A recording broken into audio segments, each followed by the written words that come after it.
ጤና ይስጥልኝ እጅግ የተወደዳችሁና የተከበራችሁ የዩቲዩብ ቻናል ቤተሰቦች አጫጭርና ወሳኝ ሰበር መረጃዎችን ይዤ ቀርቤያለሁ። ውብሐመር ነኝ። መረጃዎች በዩቲዩብ ቻናል ላይ ሲጫኑ ወደ እናንተ ቀድሞ እንዲደርስ የደወል ምልክቱን መጫን አትዘንጉ።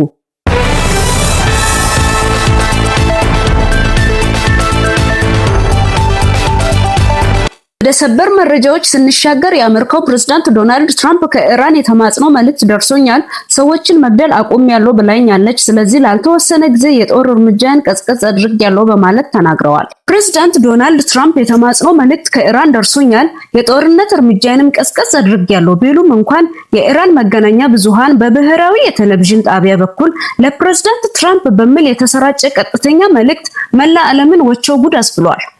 ኢራን በብሔራዊ ቴሌቪዥን ጣቢያዋ ለፕሬዝዳንት ትራምፕ በሚል ያሰራጨችው በርካታ የመሳሪያ ክምችትን የሚያሳይ የሚሳኤል አቅሟንና የባህር ኃይል አቅሟን የሚያሳየውን የመግለጫ ስርጭት በዝርዝር የማጋራችሁ ሲሆን የአሜሪካው ፕሬዝዳንት ዶናልድ ትራምፕ ኢራንን እንዳይደበድቡ፣ ኢራንን ከደበደቡ ረዘም ያለ ጦርነት ስለሚቀሰቀስ በመካከለኛው ምስራቅ እኛም እንጎዳለን ያሉ የመካከለኛው ምስራቅ አገራት ሳውዲ አረቢያ፣ ኳታርና ኦማን አንድ ላይ በመሆን ለወዳጃችን አሜሪካ በሚል ርዕሰ ጉዳይ የሽምግልና ጥያቄ አቅርበዋል። ነገሮችን ቀዝቀዝ እንዲያደርጉና ለሀገረ ኢራን ሌላ እድል ይሰጣት ሲሉም ተደምጠዋል።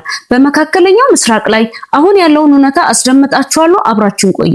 የመካከለኛ ምስራቅ ውጥረትን ተከትሎ ኢራን ያልተጠበቀ ሁለት መልእክቶችን ወደ አሜሪካ ስትልክ በክልሉ የመካከለኛው ምስራቅ የባህረ ሰላጤ ሀገራት ደግሞ ለፕሬዝዳንት ዶናልድ ትራምፕ ተማጽኖ አቀረቡ።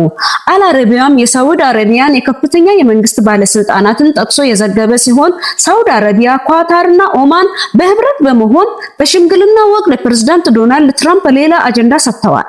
ሶስቱ የባህረ ሰላጤ ሀገራት ለፕሬዝዳንት ዶናልድ ትራምፕ ባቀረቡት የሽምግልና ወግ ለኢራን የመጨረሻ እድል ይሰጣት በማለት ተማጽኗቸውን አሰምተዋል።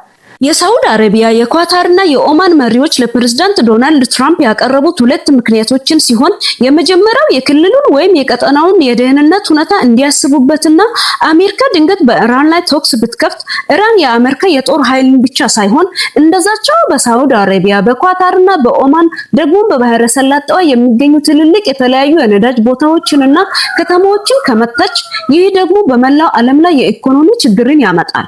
ስለዚህ ፕሬዝዳንት ዶናልድ ትራምፕ እባክዎ ቀዝቀዝ ይበሉ በማለት የተማጽኖ መልእክታቸውን ለነጩ ቤተ መንግስት አሰምተዋል።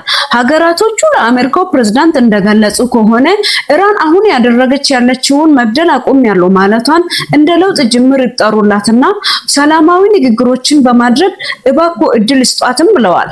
ስለ ጉዳዩ ለአል አረቢያ መረጃ የሰጡት የሳውዲ አረቢያ ከፍተኛ ባለስልጣን እንደገለጹት ጦርነት መጀመር በጣም ቀላል ነው፣ መጨረስ ግን በጣም ከባድና እንደመጀመር አይደለም እና ለፕሬዝዳንት ዶናልድ ትራምፕ ያቀረብንላቸው ጥያቄና የነገርናቸው ኢራን አሁን ባለችበት የውስጥ ችግር ምክንያት በጠረጴዛ ዙሪያ ለመነጋገር ፈቃደኛ ልትሆን ስለምትችል ሀገሪቱን በቦምብ ከማጋየት በሰላማዊ መንገድ እንቋጨው በሚልም ነው የሽምግልና መልእክት ያላክነው ሲሉም ተደምጠዋል። በኢራን ጉዳይ ላይ የፕሬዝዳንት ዶናልድ ትራምፕ እርምጃ ለጦርነት ቀረብ ባለ ቁጥርም ምስጢራዊ በሆኑ መልኩ በሰላማዊ መንገድ ነገሮችን ለመፍታት በርካታ ሀገራትን ጣልቃ እየገቡ እንደሆነም ተገልጿል።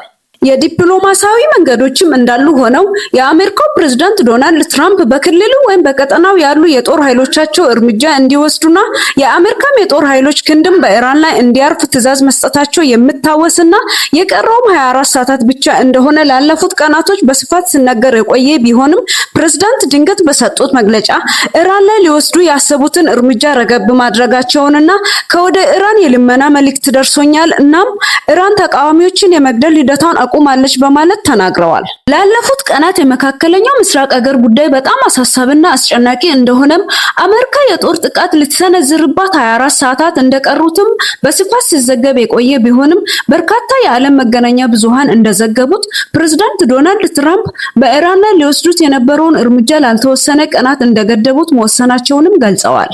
ለዚህም ውሳኔ ምክንያት የሆነው ከኢራን መንግስት በቀጥታ ለፕሬዝዳንቱ የተላከው መልእክት ሲሆን ፕሬዝዳንት ዶናልድ ትራምፕ በሰጡት መግለጫ የኢራን መንግስት በተቃዋሚዎች ላይ እየፈጸመ ያለውን ግድያና የሞት ቅጣት እንዳቆመም ከሆነኛ ምንጮች እርግጠኛ መሆን ችያለሁ፣ ኢራንም በቀጥታ መልእክት ልካልኛለችም ብለዋል።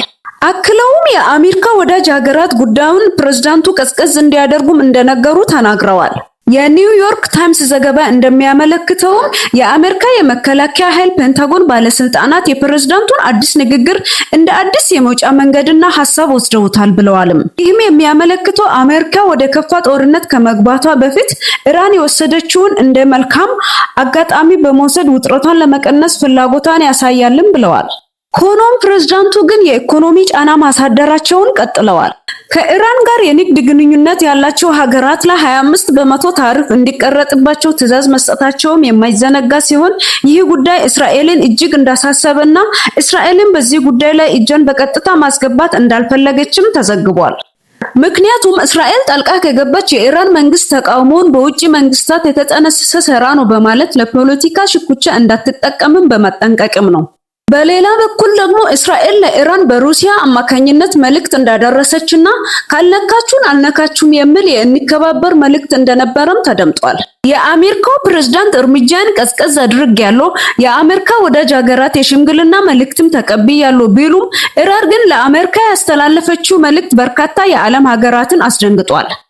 እንደ ፎክስ ኒውስ ዘገባ ለአሜሪካ ፕሬዝዳንት ዶናልድ ትራምፕ የሚል ቀጥታ መልእክት ያስተላለፉ ሲሆን ኢራናውያን የመታን ይመታል የሚል ርዕስ ያለው 3 ወታደራዊ መልእክቶችን አስተላልፏል። አንደኛው የብረት ምላሽ ይሰጣል የሚል ሲሆን አጸፋው የከፋ እንደሆነም ገላጭ ነው። የኢራን ሁለንተናዊ መሪ እንደሆኑ የሚነገርላቸው አያቶላ አልካሚኒ እሳቸውም የመታን ይመታል፣ የኢራን ክንድም ብርቱ ነው ሲሉ በቪዲዮው ላይ ተደምጠዋል። ይህም ለአሜሪካ የተላከ ቀጥተኛ መልእክት እንደሆነ ፎክስ ኒውስ ዘግቧል። የአሜሪካ ፕሬዝዳንት በኢራን ላይ ላደርግ የነበረውን እርምጃን ቀዝቀዝ አድርጌያለሁ ባሉበት ወቅት የተለቀቀው የኢራን የዛቻ መልእክት በድጋሚ ፕሬዝዳንቱ ሐሳባቸውን እንዲቀለብሱም ቀስቃሽ ነው ሲሉም በርካታ ተንታኞች ገልጸዋል። የተወደዳችሁ አድማጮች በሌላ መረጃ እስክንገናኝ ድረስ ደህና ቆዩልኝ።